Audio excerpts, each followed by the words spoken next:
جی مسئلہ یہ آیا ہے کہ یہ جو قسطوں کا کاروبار آج کل ہوتا ہے، قسطوں کا کاروبار دیکھیں، ایک نقد چیز آتی ہے، مثال کے طور پہ میرے پاس موبائل ہے اور وہ آتا ہے نقد 18,000 روپے کا، لیکن جب قسطوں میں دیا جائے گا تو وہ کوئی 20 25 30 ہزار کے اعتبار سے دیا جائے گا، یعنی ہر ماہانہ وہ تقریباً ایک مخصوص منافع رکھ کے اس کو کرتے ہیں، اس کو سیل کرتے ہیں ہر مہینے۔ مثلاً اگر اس نے ریکور ہونا ہے 10 مہینوں میں تو فی مہینہ پہ وہ 1,000-1,200 روپے چارج کرتے ہیں ادھار کے صورتحال میں۔ تو آیا کہ یہ صورت اور اس طرح یہ قسطوں کا سامان خریدنا اور بیچنا یہ جائز ہے یا نہیں؟ تو بات جہاں تک فی نفس ہی قسطوں کے سامان کی خرید و فروخت کی ہے تو وہ جائز ہے، کیونکہ کوئی بھی بندہ ہے نا، وہ اپنے مال کی قیمت کو بڑھا بھی سکتا ہے اور کم بھی کر سکتا ہے نقد اور ادھار کی صورت میں، کہ اگر نقد دیا جائے تو بھائی میں اتنے پیسے میں آپ کو دے دوں گا، اگر آپ ادھار لینا چاہتے ہو تو میں اتنے پیسے میں آپ کو دوں گا، یہ ٹھیک ہے۔ لیکن کچھ شرائط ہیں جو قسطوں والے اس میں جمع کرتے ہیں، تو اس کی وجہ سے پھر یہ ناجائز ہو جاتا ہے مسئلہ۔ مثال کے طور پر ہر مہینے آپ 3,000 روپے قسط دیتے ہو کسی موٹر سائیکل کی لگا لیتے ہیں، مثال لے لیتے ہیں موٹر سائیکل کی، آپ 3,000 روپے قسط دیتے ہو اور ایک 10 تاریخ اس کی طے ہے، مہینے کے سٹارٹنگ کی 10 تاریخ میں آپ نے یہ قسط بھرنی ہے ہر صورت میں۔ اگر آپ وہاں پر نہیں بھرتے تو وہ آپ کو جرمانہ کرتے ہیں، 500 روپے، 1,000 روپے، اس طرح یہ جرمانہ کرنا، اور یہ ان کی شرائط میں داخل ہوتا ہے، تو یہ ناجائز ہے، یہ بالکل حرام ہے۔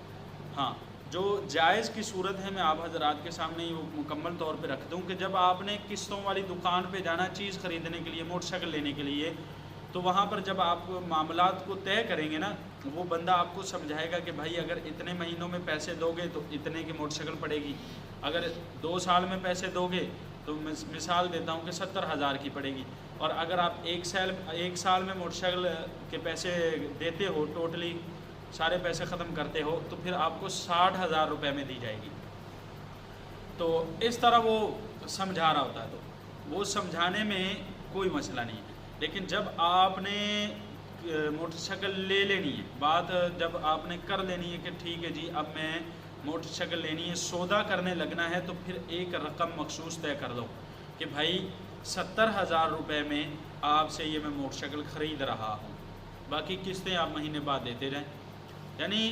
جب بھی معاملہ کرنا ہے آپ نے، تو اس کے لاسٹ میں جب قسطوں والوں کے پاس آپ نے جانا ہے کوئی بھی چیز لینے کے لیے، تو اس کے لاسٹ میں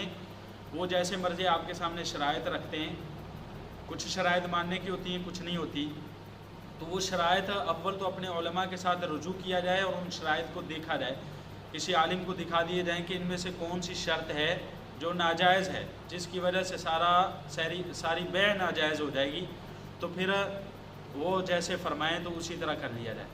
لیکن جب آپ چیز خریدنے لگتے ہو تو چیز کی ایک مخصوص قیمت طے کر لینی ہے آپ نے کہ جی یہ 70,000 روپے میں آپ سے میں لے رہا ہوں، اب اس میں کمی یا زیادتی نہیں ہوگی، قسط آپ لیٹ کر رہے ہو تب بھی، ٹائم پہ دے رہے ہو تب بھی، کسی ایک ان کی شرائط کی خلاف ورزی کرنے کی وجہ سے آپ کو جرمانہ ہو، یہ شرعی طور پر ناجائز ہے، اور نہ ہی آپ اس شرط کے قبول کرنے کے آپ اس شرط کو قبول بھی نہیں کر سکتے کہ جس کی وجہ سے بیع ناجائز ہونے کی طرف جائے، خرید و فروخت ناجائز کی طرف چلا جائے۔ تو یہ بات آپ حضرات توجہ سے سن لیں کہ جب آپ نے قسطوں والوں کے پاس جانا ہے، کوئی چیز لینی ہے، تو جب آپ نے لینے لگنا ہے تو اس کی ایک قیمت طے کر لینی ہے کہ یہ قیمت دوں گا اور اتنی دیر میں دوں گا، اور وہ وہاں پر آپ طے کر لو اور بیع ٹھیک ہو جائے گی۔ تو بات سمجھ میں آئی کہ نہیں آئی کہ نفسی ہی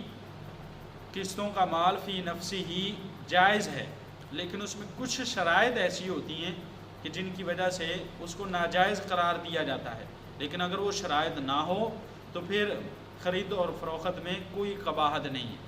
امید کرتا ہوں آپ حضرات کو مسئلہ سمجھ میں آ گیا ہو۔